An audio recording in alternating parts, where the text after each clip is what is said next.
आज के वीडियो में हम बात करेंगे मेंसुरेशन के क्वेश्चंस के बारे में। देखिए प्रश्न दिया है, यदि एक आयत का क्षेत्रफल 12 सेंटीमीटर भुजा के वर्ग के क्षेत्रफल के बराबर है, यदि आयत की लंबाई 16 सेंटीमीटर है तो उसका परिमाप क्या होगा। देखिए आयत का क्षेत्रफल क्या होता है, आयत का क्षेत्रफल क्या होता है, लंबाई गुणा चौड़ाई, यही होता है ना। और आयत का परिमाप क्या होता है, आयत का परिमाप क्या होता है, 2l+b, यही होता है। और आपसे कहा है वर्ग का क्षेत्रफल क्या होता है, क्षेत्रफल होता है भुजा का साइड स्क्वायर, यही होता है। अब आपसे कहा यदि एक आयत का क्षेत्रफल 12 सेंटीमीटर भुजा के वर्ग के क्षेत्रफल के बराबर है, आयत का क्षेत्रफल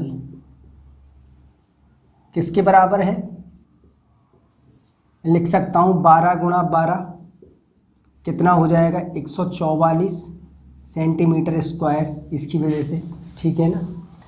अब आप एक बात बताइए, आयत का क्षेत्रफल होता है लंबाई गुणा चौड़ाई बराबर 144। लंबाई आपको दी है कितनी है, 16, तो चौड़ाई कितनी हो जाएगी आयत की,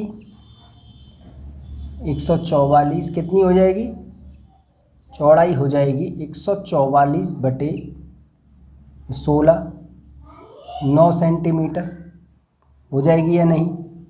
अब इससे आप आयत का परिमाप निकाल सकते हैं। आपके पास लंबाई है चौड़ाई है, तो परिमाप निकालेंगे आप तो क्या होगा, 2l+b। l कितना है, l है आपके पास, कितना आया है l आपको दिया है 16, चौड़ाई आपकी आई 9, 16 और 9 25 गुणा 2 कितना, 50 सेंटीमीटर। ये हो गया आपका आंसर। जी हाँ, ये हो गया आपका आंसर। आइए अगले प्रश्न पे चलते हैं। अब देखिए प्रश्न दिया है, उस गोले का आयतन ज्ञात कीजिए जो 42 सेंटीमीटर की भुजा वाले घन में बिल्कुल उपयुक्त है। देखिए आपको घन की भुजा दी है, क्या है, घन की भुजा आपको दी है 42 सेंटीमीटर, यहाँ तक क्लियर है।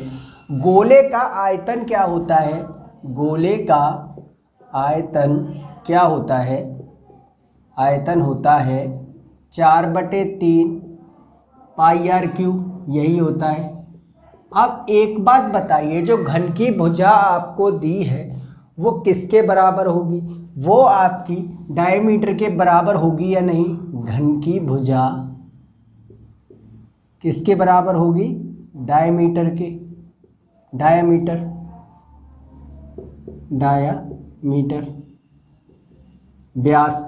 व्यास के बराबर होगी, ठीक है। इससे आप त्रिज्या निकालेंगे, त्रिज्या कितनी हो जाएगी आपकी, त्रिज्या हो जाएगी 42/2 यानी 21 सेंटीमीटर।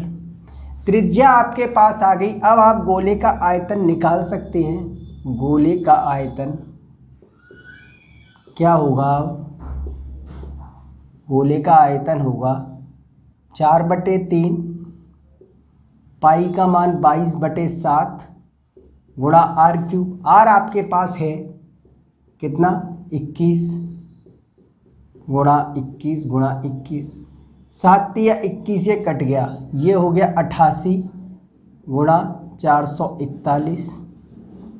88 में आप 441 से गुणा कीजिए, कितना आएगा, ये 8 2 3 35, 8 2 5 3, कितना आया, ये 8 ये 0 ये 8 ये 8 ये 3, कितना आया 3808 सेंटीमीटर क्यूब। ये हो गया आपका आंसर। जी हाँ, ये हो गया आपका आंसर। आइए अगले प्रश्न पे चलते हैं। अब देखिए प्रश्न दिया है, एक पिरामिड का आधार 12 मीटर की भुजा का एक वर्ग है और उसकी ऊंचाई 27 मीटर है, तो उसका आयतन ज्ञात कीजिए। देखिए पिरामिड का आधार आपको दिया है, कितना है, पिरामिड का आधार कितना है? 12 मीटर, 12 मीटर, ठीक है। और पिरामिड की ऊंचाई दी है आपको, वो कितनी है? ऊंचाई दी है 27 मीटर, ठीक है। आप आधार का क्षेत्रफल निकालेंगे तो क्या आएगा? आधार का क्षेत्रफल क्या आएगा? आधार का क्षेत्रफल आएगा आपका 12 गुणा 12 कितना? 144 मीटर स्क्वायर, यही आएगा। अब आप एक बात बताइए, पिरामिड का आयतन क्या होगा? पिरामिड का आयतन क्या होगा? आधार का क्षेत्रफल गुणा ऊंचाई बटे 3। आधार का क्षेत्रफल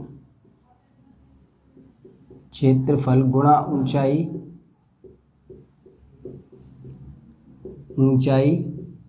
बटे 3। आधार का क्षेत्रफल आपके पास है 144, ऊंचाई आपके पास है 27 बटे 3। 3 से ये काट दीजिए 9 बार, कितना आया? 9 चौक 36, 6 3 9 चौक 36, 3 39, 9 9 एकम 9 और 3 12 मीटर क्यूब। ये हो गया आपका आंसर। जी हाँ, ये हो गया आपका आंसर। आइए अगले प्रश्न पे चलते हैं। अब देखिए प्रश्न दिया है, एक घनाभ की ऊंचाई निकालें जिसका आयतन 275 सेंटीमीटर क्यूब और आधार का क्षेत्रफल 25 सेंटीमीटर है। देखिए आपसे घनाभ की ऊंचाई पूछी है, आपको आयतन दिया है घनाभ का आयतन आपको दिया है, कितना है? आयतन 275 क्यूबिक सेंटीमीटर। आधार का क्षेत्रफल भी आपको दिया है, क्षेत्रफल कितना है? क्षेत्रफल दिया है 25 सेंटीमीटर। आप ये बताइए घनाभ का आयतन होता क्या है? आयतन लंबाई गुणा चौड़ाई गुणा ऊंचाई, यही होता है, लंबाई गुणा चौड़ाई गुणा ऊंचाई। एक बात बताइए, क्षेत्रफल क्या होता है आपका? लंबाई और चौड़ाई, यानी कि इसकी वैल्यू आपको दी है लंबाई और चौड़ाई की 25, ये आपको दिया है 275, इसका मान आपको दिया है 25। आप ऊंचाई निकाल देंगे, कितनी बार कट रहा है? ये 11 बार कट रहा है ना, तो ऊंचाई क्या आई? 11 सेंटीमीटर। ये हो गया आपका आंसर। आइए अगले प्रश्न पे चलते हैं। अब देखिए प्रश्न दिया है, शंकु की ऊंचाई 12 सेंटीमीटर और शंकु की त्रिज्या 5 सेंटीमीटर है, तो शंकु का वक्र पृष्ठीय क्षेत्रफल क्या होगा? देखिए शंकु का वक्र पृष्ठीय क्षेत्रफल होता क्या है? शंकु का वक्र पृष्ठीय क्षेत्रफल क्या होता है? पाई आर एल, यही होता है, पाई आर एल।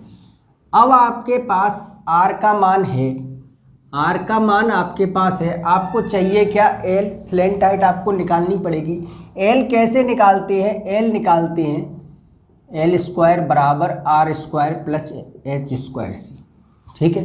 अब आर का मान आपके पास है, कितना है? आर है 5 और ऊंचाई दी है 12। आप एल निकालिए, ये 25 प्लस 144, एल स्क्वायर कितना आया? 169, तो एल का मान कितना आ गया? 13 सेंटीमीटर। स्लैंट हाइट आ गई 13 सेंटीमीटर। अब फॉर्मूला आपका होता है पाई आर एल। पाई आप पाई रहने दीजिए, आर कितना है? आर है आपका 5 गुणा 13, तो कितना आया क्षेत्रफल? 65 पाई। आप चाहें तो पाई की वैल्यू 22/7 लगा के आगे सॉल्व कर सकते हैं, ये हो जाएगा आपका आंसर। आइए अगले प्रश्न पे चलते हैं। अब देखिए प्रश्न दिया है, एक बेलन की त्रिज्या और ऊंचाई का अनुपात 5:7 है और उसका आयतन 550 क्यूबिक सेंटीमीटर है, तो बेलन के वक्र पृष्ठ के क्षेत्रफल को निकालें। देखिए त्रिज्या और ऊंचाई का अनुपात दिया है आपको, त्रिज्या और ऊंचाई का अनुपात दिया है 5:7। इसे आप ऐसे लिख सकते हैं 5x/7x, कोई दिक्कत है नहीं है। आप ये बताइए कि बेलन का आयतन क्या होता है?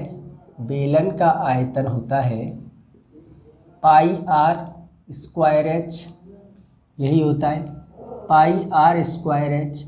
और बेलन का वक्र पृष्ठीय क्षेत्रफल क्या होता है? वक्र पृष्ठीय क्षेत्रफल क्या होता है? 2πrh, 2πrh। ठीक है। अब आपको बेलन का आयतन भी दिया है 550। 550 आपको बेलन का आयतन दिया है। पाई का मान कितना होता है? आप इसमें लगाएंगे तो 22/7 r²। r आपका 5x है, तो ये 5x का स्क्वायर गुणा 7x ऊंचाई। ये 550, इस 7 से 7 को काट दीजिए, ये 22 गुणा 25 गुणा x³ हो जाएगा। ये स्क्वायर, ये x³ हो जाएगा। 25 से ऐसे काट दीजिए, 2 2, 22 से ये काटा तो x³ कितना आ गया आपका 1, x का मान कितना आया 1। अब आप इससे त्रिज्या और ऊंचाई निकाल सकते हैं। त्रिज्या क्या हो जाएगी? त्रिज्या हो जाएगी आपकी 5x है, तो 5 गुणा 1 कितनी 5, और ऊंचाई 7x यानी कि 7 गुणा 1 बराबर 7। अब आप क्षेत्रफल निकालें। क्षेत्रफल आपका होता है 2πrh। क्षेत्रफल 2πrh, 2πrh मान लगा दीजिए 2 गुणा 22/7। r कितना है 5 गुणा 7, 7 से 60 कट गया, ये कितना हो गया 22 पंजे 110, 110 2 220 सेंटीमीटर स्क्वायर। ये हो गया आपका आंसर। जी हाँ, ये हो गया आपका आंसर। तो इस तरीके के प्रश्न अक्सर आपसे एग्जाम में पूछे जाते हैं। अगर वीडियो आपको अच्छा लगा हो चैनल को सब्सक्राइब करें और कमेंट करके जरूर बताएं। तब तक मैं आपसे मिलता हूँ अपने अगले वीडियोज़ में। तब तक के लिए धन्यवाद।